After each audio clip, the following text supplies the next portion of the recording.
नमस्कार दोस्तों, सूरज दाकरे YouTube channel में आपका बहुत बहुत स्वागत है। मैं सूरज आपके साथ। तो चलिए दोस्तों, बात करने वाला आज बहुत ही खास, क्योंकि आज की इस वीडियो में आपसे बात करने वाला हूँ बाल विकास एवं शिक्षा शास्त्र के बारे में बात कर रहा हूँ, जिसका पार्ट 7 चल रहा है।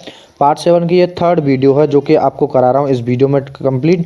तो टॉपिक जो चल रहा है व्यक्तित्व एवं समायोजन चल रहा है। तो दोस्तों, ये जो टॉपिक है वो बहुत ही खास है, क्योंकि इस जो टॉपिक में है जो है अध्यापक बनने का आपके अंदर जुनून है। ये जो वीडियो है स्पेशल वीडियो है, क्योंकि ये सीटेट, एचटेट, रीट और रीट टेट और रीट जो हो गया संविदा अध्यापक हो, इन सभी के लिए जो वीडियो है बहुत ज़्यादा मोस्ट इम्पोर्टेंट है। स्पेशल वीडियो क्लास है, ये स्पेशल क्लास है, ठीक है। इसलिए जरूर एंड तक जरूर देखें। बहुत ही प्यारी वीडियो है जो आपके एग्जाम्स में पूछे जाते हैं। 8 दिसंबर का सीटेट का एग्जाम है, उसे देने आप जरूर जाइएगा, ठीक है। चलिए, विभिन्न प्रकार की कविता, संगीत एवं गीतों का समायोजन पाठ्यक्रम के आधार को प्रदर्शित करता है। तो सांस्कृतिक आधार को जो है प्रदर्शित करता है।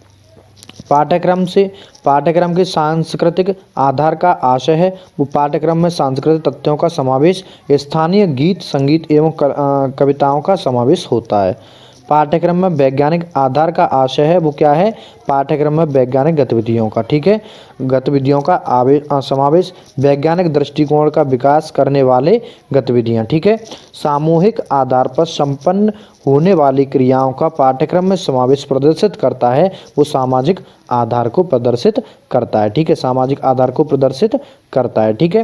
पाठ्यक्रम के प्रभावी एवं समग्र रूप को विकसित करने के लिए आवश्यक है वो दार्शनिक आधार, सामाजिक आधार और सांस्कृतिक आधार, ये जो है विकसित करने के आवश्यक है। निम्नलिखित में कौन सा पाठ्यक्रम प्रमुख रूप से मनोवैज्ञानिक आधार पर निर्मित होता है? तो होता है बाल केंद्रित पाठ्यक्रम, जो होता है मनोवैज्ञानिक आधार पर निर्मित होता है।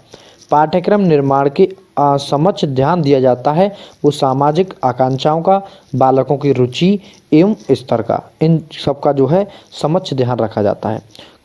कोर पाठ्यक्रम का प्रमुख संबंध होता है सामाजिक दृष्टिकोण से। कोर पाठ्यक्रम का संबंध किससे होता है? रिलेशन किससे होता है? सामाजिक दृष्टिकोण से इसका रिलेशन होता है।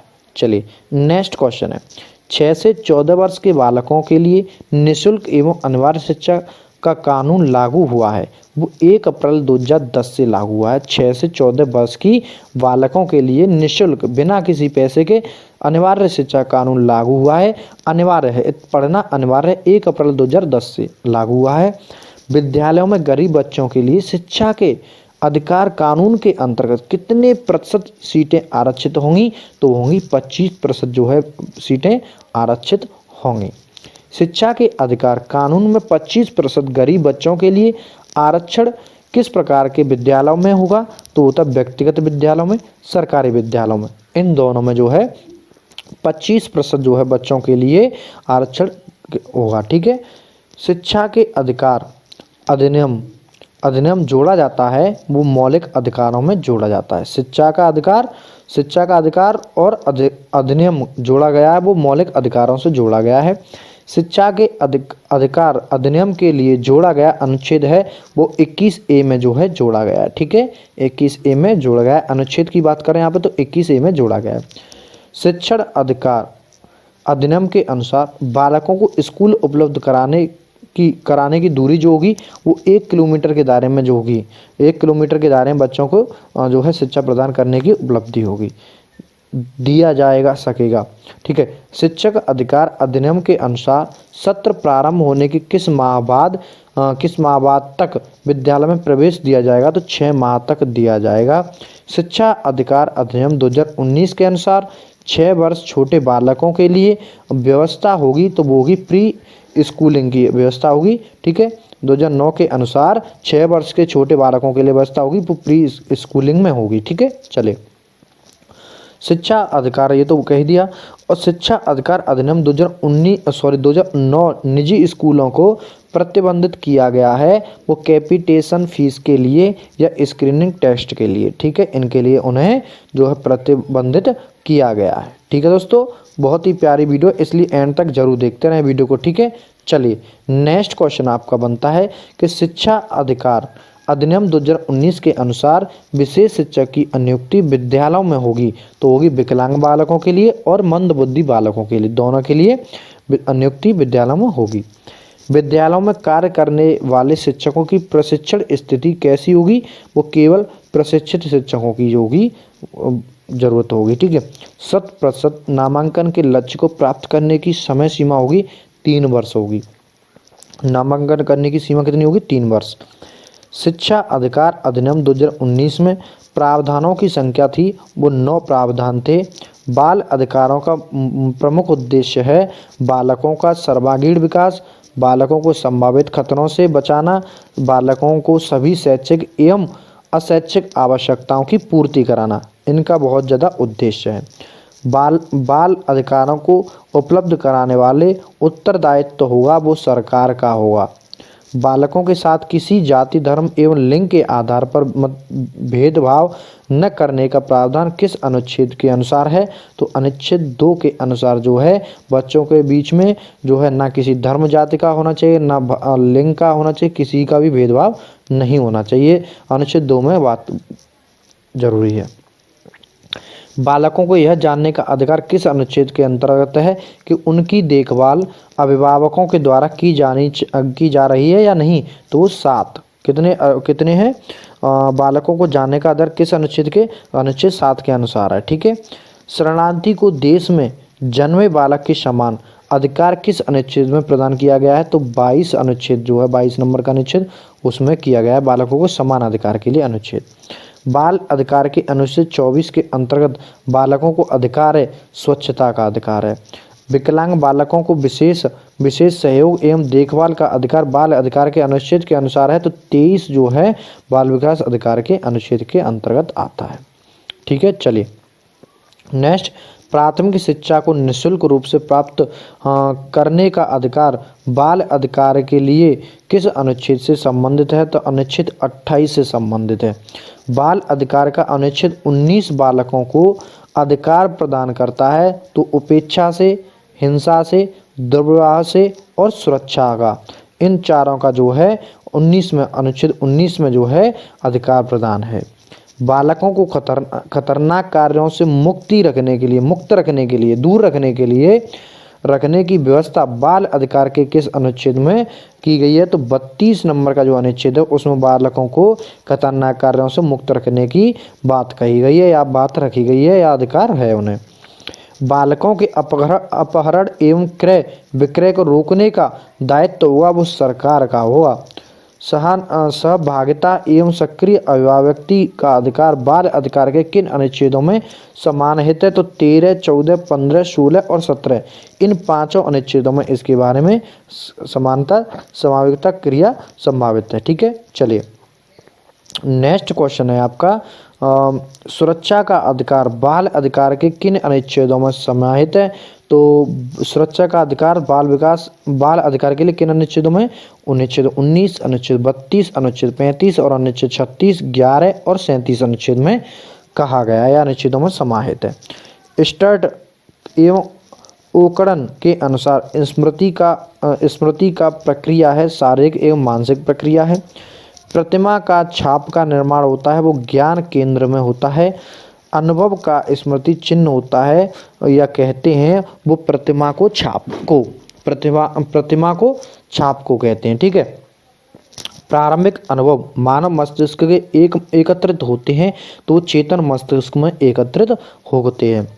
अनुभव प्राचीन या पुराने होते चले जाते हैं, अचेतन मन में चले जाते हैं। ठीक है। चलिए नेक्स्ट क्वेश्चन है हमारा यहाँ पे कि स्मृति का आशय है सचेतन मन से अनुभवों को चेतन मन से लाने की प्रक्रिया से, इनसे इसका स्मृति का आशय है। जेम्स के अनुसार स्मृति पूर्व घटना या तथ्य का ज्ञान है। मैंड्यूगल के अनुसार स्मृति का आशय है वो अतीत की घटनाओं की कल्पना करना से है। निम्नलिखित में कौन सा तथ्य स्मृति से संबंधित है? आदर्श पुनरावृत्ति, अतीत की घटनाओं की कल्पना, अतीत के अनुभवों को चेतना में लाना जो है स्मृति से संबंधित रखते हैं। वुडवर्थ के अनुसार स्मृति के अंग होते हैं वो 4 अंग होते हैं। किसी तथ्य को अच्छी तरह सीख लेना स्मृति की आधी लड़ाई जीत लेने के समान है, यह कथन गिलफोर्ड द्वारा कहा गया है। अच्छी स्मृति के लिए आवश्यक होता है वो उच्च अधिगम होता है या उच्च धारण शक्ति होता है, पुनः स्मरण होता है। ठीक है दोस्तों, चलिए नेक्स्ट क्वेश्चन। उच्च धारण शक्ति के से आशय है वो अचेतन मन में तथ्यों का संग्रहण करना है। अधिकांशतः व्यक्तियों की धारण शक्ति में पुनर्परिवर्तन नहीं किया जा सकता है, यह कथन रायबर्न को है। ठीक है, स्टाउट के अनुसार उत्तम स्मृति के लिए आवश्यक है वो उत्तम धारण शक्ति। सामान्य रूप से अच्छी स्मृति पाई जाती है वो प्रतिभाशाली बालकों में ही पाई जाती है। स्टाउट के अनुसार उच्च स्मृति की विशेषता है उपयोगी तथ्यों की स्मृति, अनुपयोगी तथ्यों की विस्तृति या उच्च धारण शक्ति की, जो है स्टाउट के अनुसार है। ठीक है, चलिए नेक्स्ट बात करते हैं। जब एक अनुभव दूसरे अनुभव से संबंधित होता है, यह स्मृति के किस नियम से जाना जाता है? तो साहचर्य का नियम से जाना जाता है। एक अनुभव दूसरे से संबंधित होता है। सत्याग्रह एवं सविनय अवज्ञा आंदोलन के बारे में बालक से महात्मा गांधी के पूर्ण जीवन चरित्र का स्मरण होना स्मृति के किस नियम को प्रकट करता है? तो संबंधों का नियम जो होता है उससे संबंध या उसे प्रकट करता है।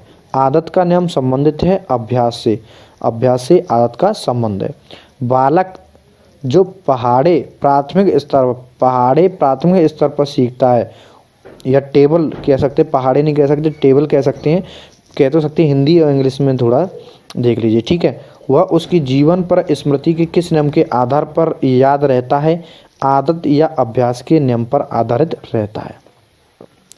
निम्नलिखित में कौन सा तथ्य स्मृति से संबंधित है? इंद्रिय अनुभव, सक्रिय स्मृति और तर्क, इन सब पर जो है डिपेंड रहता है या संबंधित रहता है। ठीक है, चलिए नेक्स्ट क्वेश्चन है आपका कि निम्नलिखित में कौन सा तथ्य स्मृति से संबंधित है? इंद्रिय अनुभव, सक्रिय स्मृति और तर्क। विस्मृति एक अवधारणा है, सकारात्मक और नकारात्मक दोनों अवधारणा है। अधिक विस्मृति की स्थिति में बालक का व्यवहार हो जाता है असामान्य हो जाता है। विस्मृति का आशय है अचेतन मन के अनुभव, किसी तथ्य को भूल जाना, ये जो है विस्मृति का आशय है। फ्रायड के अनुसार विस्मृति का आशय है भूल जाना, दुखद अनुभवों को स्मृति से अलग कर देना, ये जो है विस्मृति का आशय है। मन के अनुसार विस्मृति है पुनः स्मरण की आवश्यकता। ड्राइवर के अनुसार विस्मृति का अर्थ है पूर्व अनुभव का स्मरण करने का पूर्व अनुभव का स्मरण करने पर असफलता। विस्मृति के प्रकार होते हैं वो दो प्रकार होते हैं। जब व्यक्ति द्वारा किसी दुखद घटना को भूलने का प्रयास किया जाता है तो सक्रिय स्मृति होती है। जब किसी व्यक्ति द्वारा किसी दुखद घटना को भूलने का प्रयत्न होता है या प्रयास होता है वो सक्रिय स्मृति के द्वारा ही पॉसिबल होता है। ठीक है, चलिए आज के लिए इतना ही इस वीडियो में, तो फिलहाल के लिए आज इतना ही। तो गाइस मुझे दीजिए इजाज़त जाने की, जाऊँगा तभी तक आपके लिए प्यारी सी वीडियो लेकर। आपका बहुमूल्य समय देने के लिए बहुत बहुत धन्यवाद। सूरज धाकरे यूट्यूब चैनल को आपने सब्सक्राइब नहीं किया तो कर लीजिए, और वीडियो अच्छा लगे हो तो लाइक करें और अपने फ्रेंड्स को जो है शेयर करें। ठीक है, और वीडियो अच्छा लगे लाइक करें, शेयर करें और चैनल को सब्सक्राइब करें, और आपको वीडियो कैसी लगी वो मुझे लाइक करके जरूर बताएं। ठीक है, तो फिलहाल के लिए इतना ही इस वीडियो में, तब तक के लिए जय हिंद, जय भारत, वंदे मातरम।